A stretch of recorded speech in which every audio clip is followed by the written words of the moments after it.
We just came from there. That street leads us to the Garden Tomb, and we know that the Garden Tomb is outside the wall. And here it is, we are outside the wall of the city. In front of you, you can see Damascus Gate. Look how beautiful is that gate, with a rain cloud. We might have rain. It's might be the second day of raining this year, but I'm talking about a few drops, if it will rain. Then, in that case, you can see the northern wall of the city, and Mick, I'm with you. We are following Mick today, and if you want to know how to do that for yourself, a relic or souvenir that's been blessed in Jerusalem, go to my description and you will find the link for Buy Me Coffee, and there you will find all the information about it. It can be not only a cross. Yesterday I did it with a big statue of Saint Michael, the archangel. The wall is from the 16th century, but it's based on an old wall. The Crusader, for example, actually entered through here, and down there, and we will see it in about a minute, there is an arch of victory, triumph, arch of Adrian, Caesar Adrian, 2nd century, 135 AD.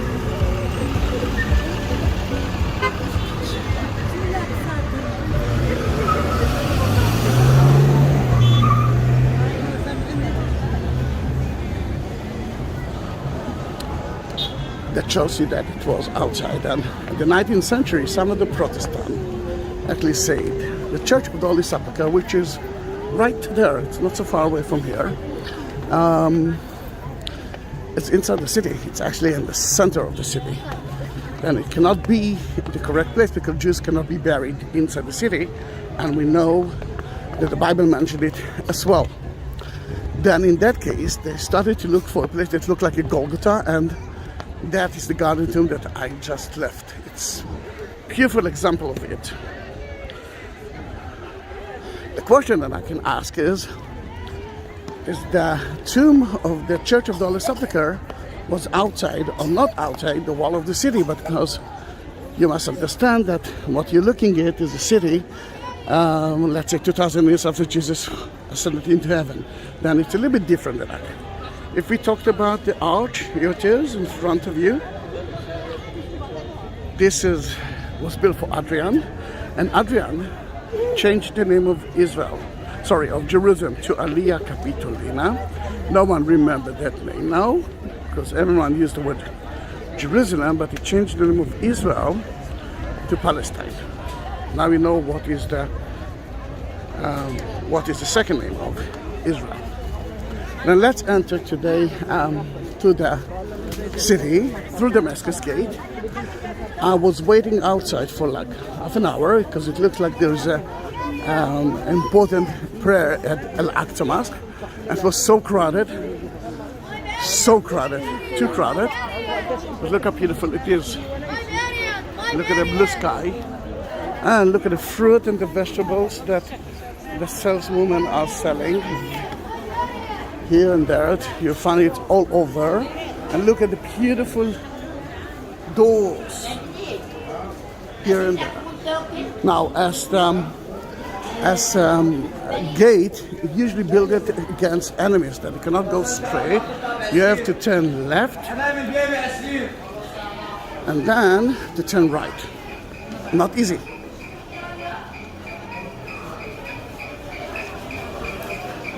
A little bit crowded, but 10 minutes ago it was unbelievably crowded.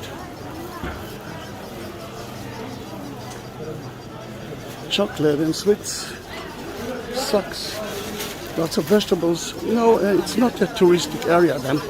It's mostly for local people.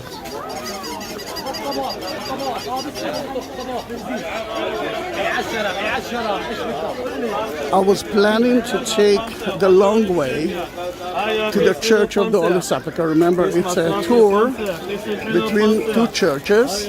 Oh, two tombs of Jesus. Sorry, the Golgotha tomb is not there. It's not a church. And it was important for me to start it from there to show you how beautiful it is and to take you back to the days of Jesus, because the Church of the Holy Sepulchre looks like a church. Very holy, very beautiful, but the authentic of 2,000 years ago is not there anymore. I don't know if I mentioned nothing. Which usually the question will be what? Which is the one that you believe that it is the church?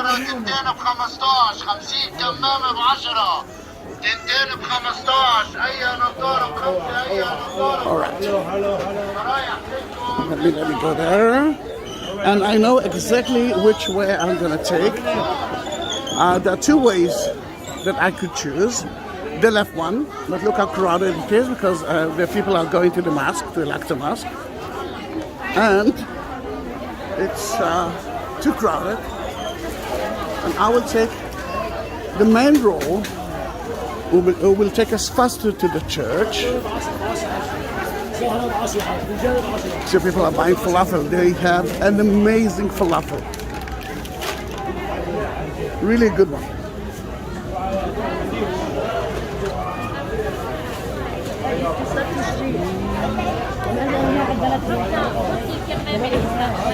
Look at the pita bread bakery. Oh, so many kind of olives and pickles. It is crowded, but less crowded than the other. And it's totally not touristic. Now, about the name of the road. This is the main road from 2nd century until now. And the Romans call it the Cardo with C. The heart of the city, cardiologic.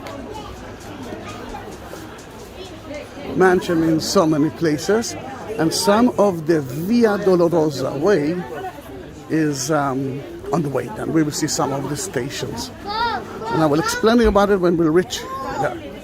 I'll try to take the shade part because the sun now is in our eyes. Sweets. I love sweets. Mick, we are following you today. Oh, sweet, sweet, sweets. You can understand that I love sweets.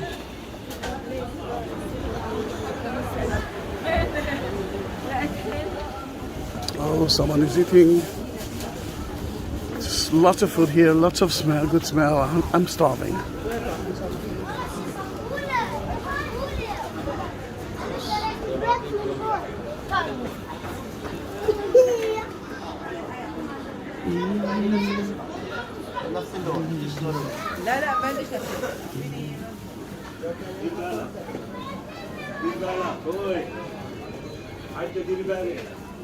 Hello. Hello. Oh, sorry. Look like sausages.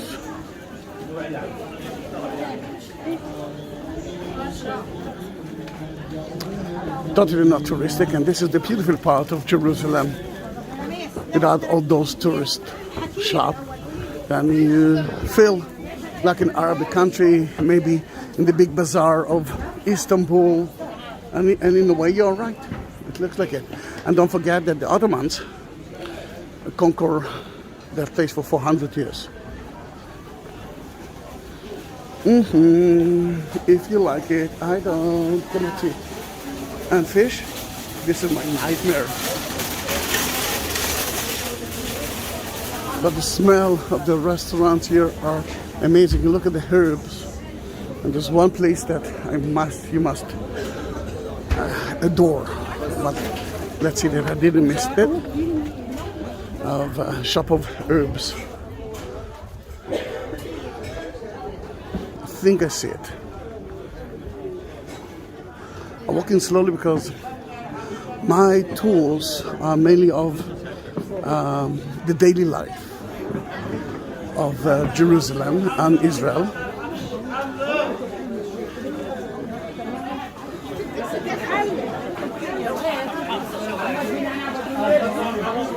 Here it is. Look at the pyramid of herb.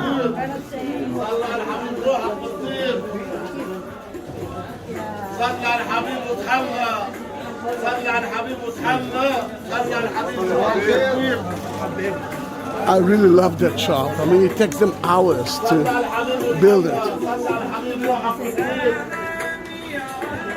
Muslim chanting, Muslim prayers.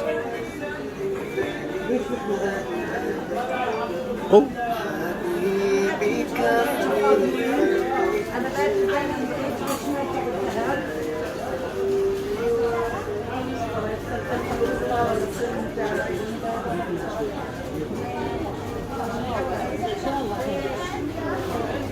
Is it beautiful or not?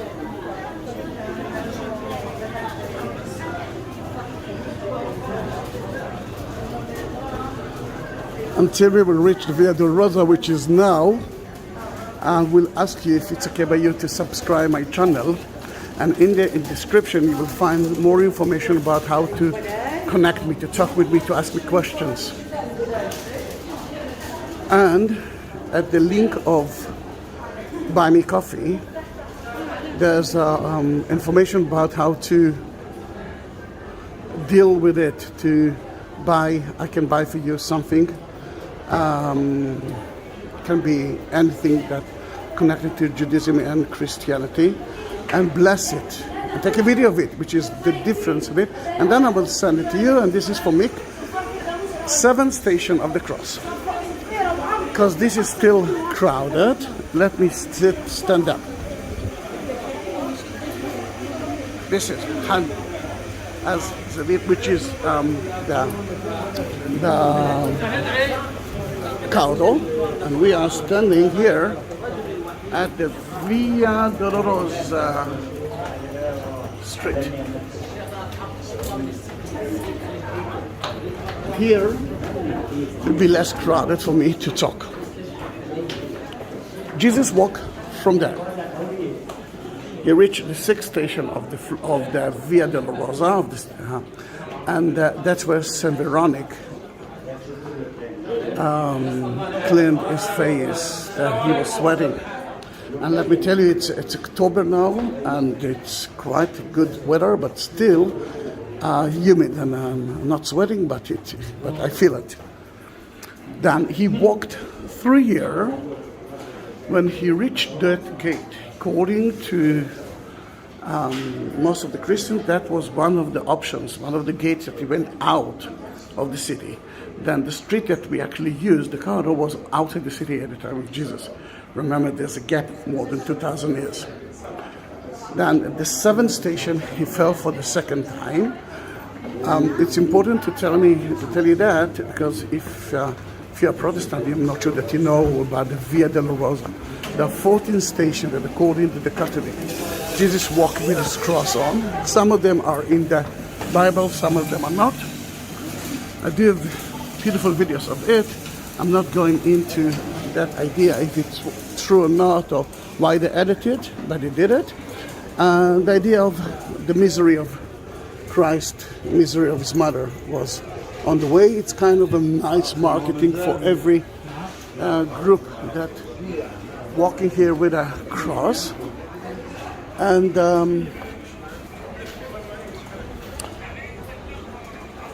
let's see, now it's empty. Walking with a cross on them.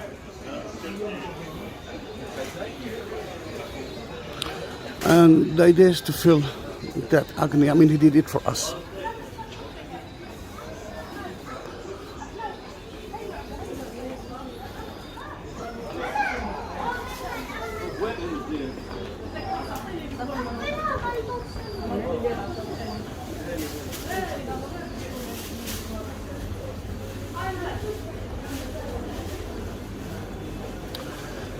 From here it's 5 minutes to the main entrance of the church, but I think you know me, I cannot go straight to the church. I want to show you another part of it. It's usually the unknown part of the Church of the Holy Sepulchre. Look at the halva, look at the sesame sweets. So tasty. Oh.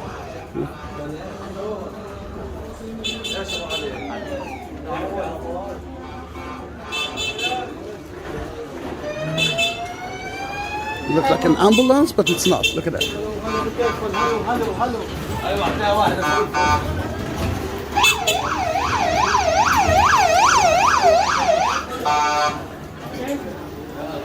It's against the law to do that, but he did it.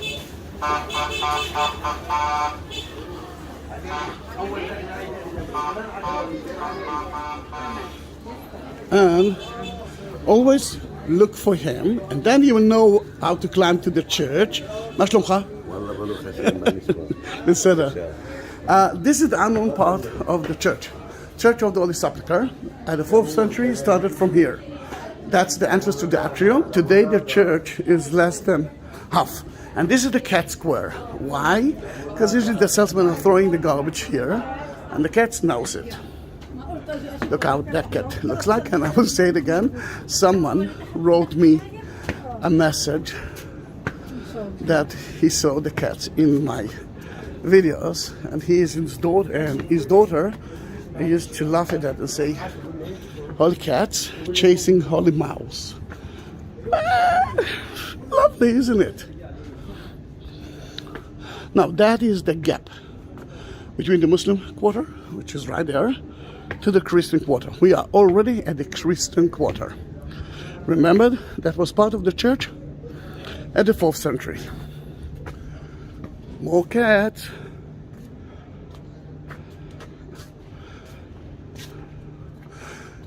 What you can see here is the two domes of the Church of the Holy Sepulchre.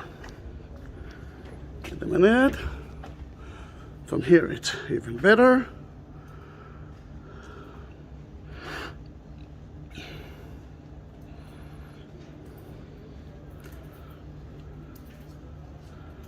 You must understand that Jesus wasn't crucified in a church. The church was built by Saint Helen 300 years after that. They opened the gates for the first time at 335 AD. So empty here, huh? Compared to the Cardo. And we are welcome you into the Coptic part of the church.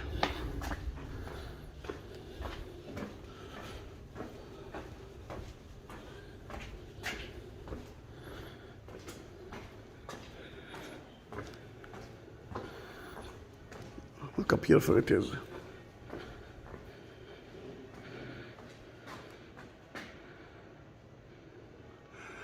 This is the 9th station of the Via Dolorosa.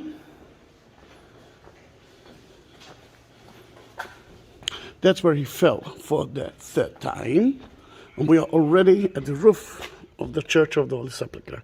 Usually here you can see big crosses, and the Catholic groups are walking with a cross until here, but then they're entering into Orthodox places. St. Anthony Coptic Monastery,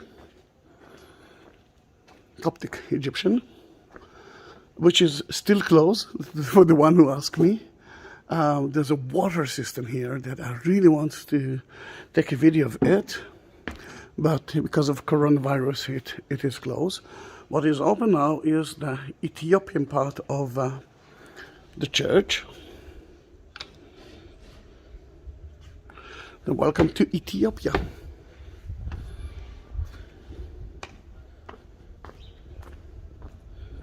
And as you can understand, I'm the only one here. And the sun is with me. It used to be owned by the German Crusaders, 12th century. You can see the remains of the arches right there and there. and look at the beautiful village and the monk there. Ethiopian monk.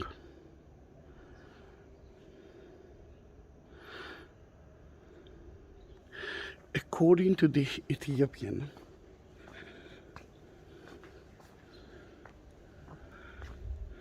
amazing, isn't it? That tree, olive tree, is the tree that Abraham almost sacrificed Isaac on it. And you can see how beautiful he is. That Ethiopian village, the monks are living there. There's a lot of debates about that place, who owned that place, but that is true to all over the church. It was owned by the Ethiopians, and then the Egyptians took it, and then now it's owned by the Ethiopians. Lots of problems, so I'm not going into that political issue. But look how beautiful are those doors. When my daughter, when she was a child, used to stand there, she felt like she is Gulliver, the giant person. Now she is giant. The two churches here. The first are the 4 animals. The other one is St. Michael, and owned by the Ethiopians. The Ethiopian believes that there are a creation of a meeting between Queen Shiva, hello dear Kitty, and King Solomon. And they believe that the 10 Commandments, the Ark of the Covenant, are there as well in the city of Aksum.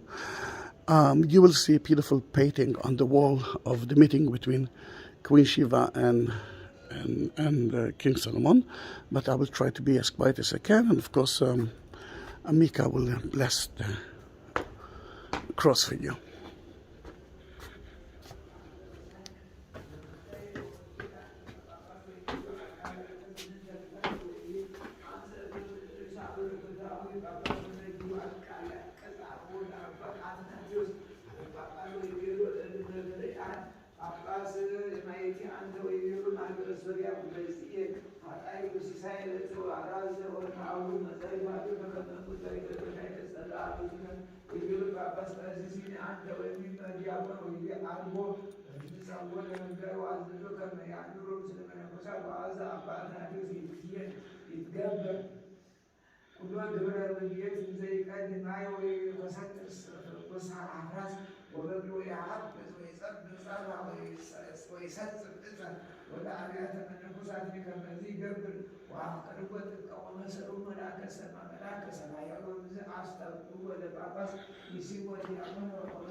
That was the language of Gez language, the Ethiopian language.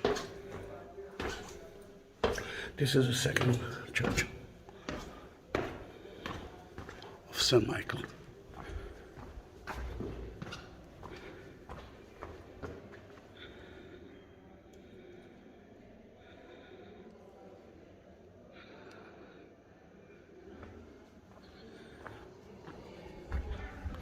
And welcome to the second option of the tomb of Jesus. This is the Church of the Holy Sepulchre. I think most of you already knows it. Yesterday I was here and took a long video of 15 minutes or something like that. Then today I'm not talking only about the Golgotha, the tomb itself. Sadly, I cannot go into the tomb with a camera, but I will talk about the tomb, and then later on, I will bless that cross into the tomb. Happily, there's no line now. Then most of the structure that you see here are from the Crusader time. That church owned by everyone: Catholic, Greek Orthodox, Armenian, Copts, Syrianic Church. You got a message. The Golgotha, according to that church, is on top of it, and that those ladies are actually climbing on. That's where they purified the body of Christ after he died. But we are heading to the tomb.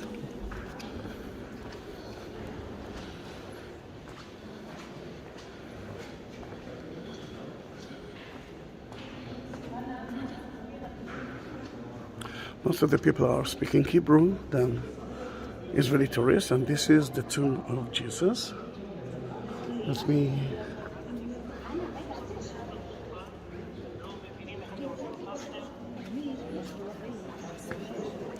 As you can see, there's no line now.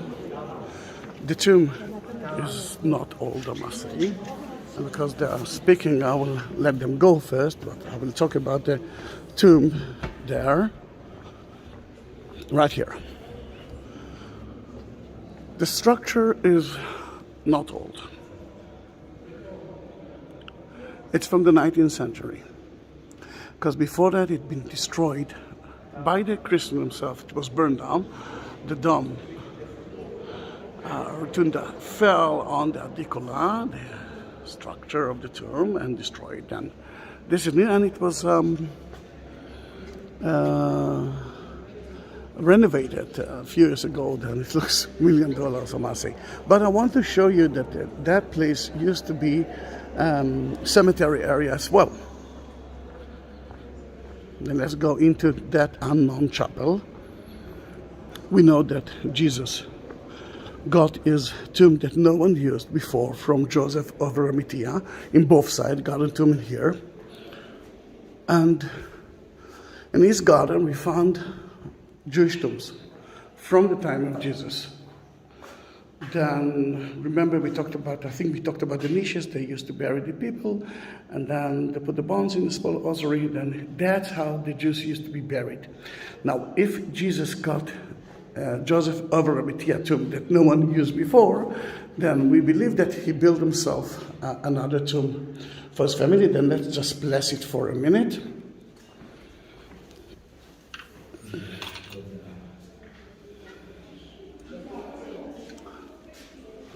And we will continue.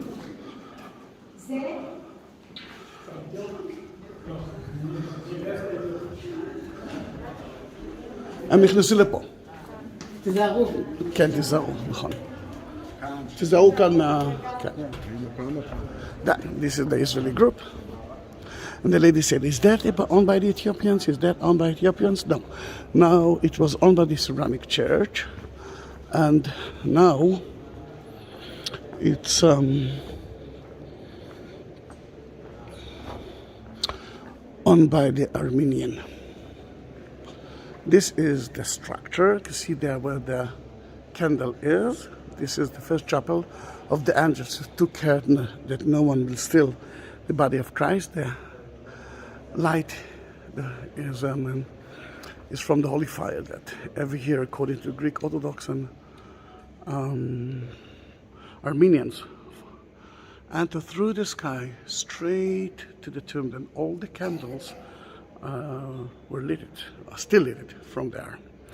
And the second place, that's where the woman is taking a picture, although it's not really allowed, is the structure of the tomb. And soon after I will finish taking that video, I will enter to bless it there. Before that, I want to bless it in another place, which is important for me, and then we will say goodbye. But I want you to, let's follow to a very important place. And now we will talk about the church, the meaning of the church, and the meaning of the garden, the tomb garden.